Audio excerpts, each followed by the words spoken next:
अस्सलाम वालेकुम वरहमतुल्लाहि वबरकातुहू। आज हम दुनिया और आखिरत में आफियत की बेहतरीन दुआ याद करते हैं। ये दुआ इब्ने माजा में मौजूद है। तो रसूलुल्लाह सल्लल्लाहु अलैहि वसल्लम की बताई हुई ये दुआ क्या है, आइए देखते हैं।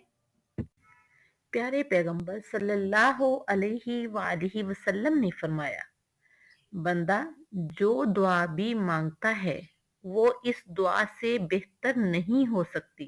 यानी ये दुआ इतनी बेहतरीन है कि इस दुआ से बेहतर कोई दुआ ही नहीं है। ये मेरे पैगंबर का फरमान है। दुआ देखते हैं। अल्लाहुम्मा इन्नी अस्अलुकल मुआफाता फिद दुनिया वल आखिरा। फिर देखें, अल्लाहुम्मा इन्नी अस्अलुकल मुआफाता फिद दुनिया वल आखिरा। ए अल्लाह, मैं तुझसे दुनिया और आखिरत में आफियत चाहता हूँ। आमीन।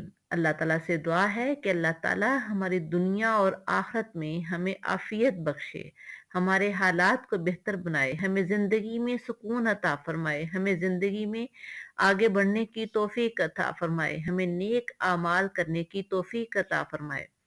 सबसे बढ़कर अल्लाह ताला हमें अपने पसंदीदा बंदे बनाए। आमीन। अल्लाह हाफिज।